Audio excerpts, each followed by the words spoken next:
The finale of Ransom Canyon wraps up a bunch of emotional threads while cracking open even more drama for what better be a second season. Between family betrayals, tough love, surprise proposals, and one wild last-minute twist, it's safe to say the season didn't end quietly. Let's start with the biggest twist, Yancey.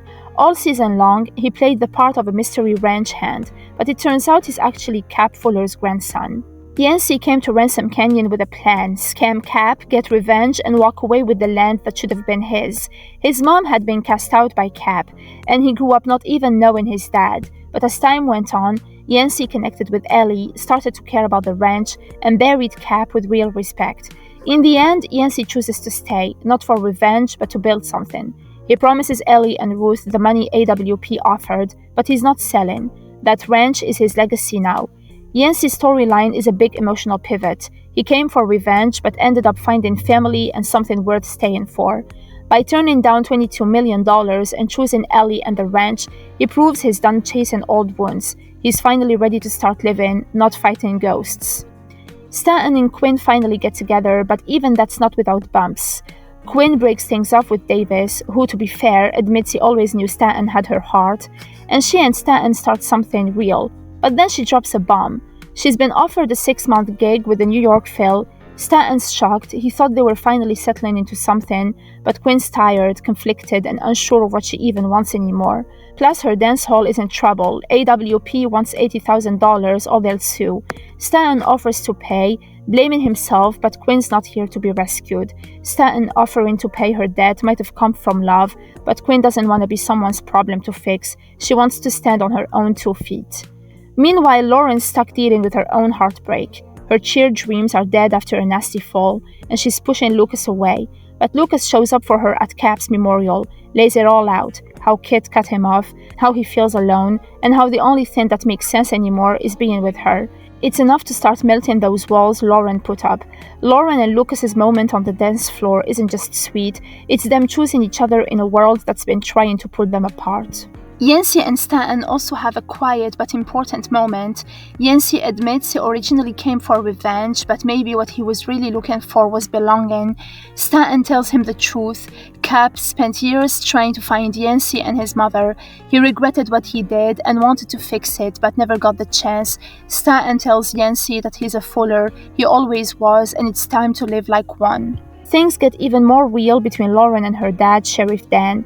She overheard some family dirt, specifically about her mom Margaret and Kit, and calls Dan out. She demands he step up and fix things, and somehow he does. In a jaw-dropping twist, Dan arrests Margaret for the death of Stanton's son, Randall. Turns out she was the one driving the night of the crash, not Kit. That move finally clears Kit's name and brings the brothers Lucas and Kit back together. Back to Yancey. He proposes to Ellie, full-on romantic moment. She doesn't say yes, but she doesn't say no either. She tells him she just wants to know the real him, and he swears she already does. It seems like they're finally getting their moment until a woman shows up claiming to be Yancey's wife. Just like that, Ellie leaves Yancey alone at the altar. This is a harsh reminder that no matter how much someone wants to move on from their past, the past has a way of catching up. Stan also takes a hit in the final moments. His dad straight up tells him he's coming for the Double K Ranch. He's teaming up with Davis, and they plan to use Stanton's emotional outburst, punching Davis at the bar, as ammo to prove he's unfit to be trustee. Stanton's been holding on by a thread, and this might be the thing that rips it all apart. And speaking of that punch, Quinn is furious. Stanton let her secret slip, the one about Davis being broke. She tells him he doesn't really want her, he just wants to cling to his pain. Their relationship, while full of history and emotion, isn't simple. Quinn walking away shows she's not going to settle for half-hearted love anymore. Stanton ends the night, leaving behind the bracelet she gave him, like he's trying to let go of her, of control, of the pain he's been holding on to since Randall died.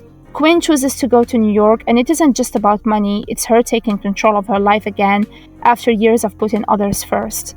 The season closes on Stanton alone, standing at the cliff where he used to go with Randall. It's quiet, it's heavy, and it hits hard. Stanton's lost so much: his wife, his son, his grip on the ranch, maybe even Quinn. But maybe that moment's not about giving up. Maybe it's the start of him finally facing all of it head-on and trying to figure out how to move forward when everything feels broken. So what's the takeaway? Ransom Canyon ends with almost everyone standing at a crossroads. Yancey wants redemption but can't outrun his past. Quinn chooses herself. Stanton's left facing the grief he's been avoiding. And this land everyone's been fighting over, is still at the center of it all. Some want to save it, others want to sell it, but for a place full of pain, this canyon might still be the one thing that helps these characters finally heal. Ransom Canyon gives us closure, but it also leaves us with big questions. Will Yancey win Ellie back? Can Stanton keep the double K? What's Quinn really chasing? Freedom, music, or maybe just herself? One thing's for sure, this town still has a whole lot of story left to tell.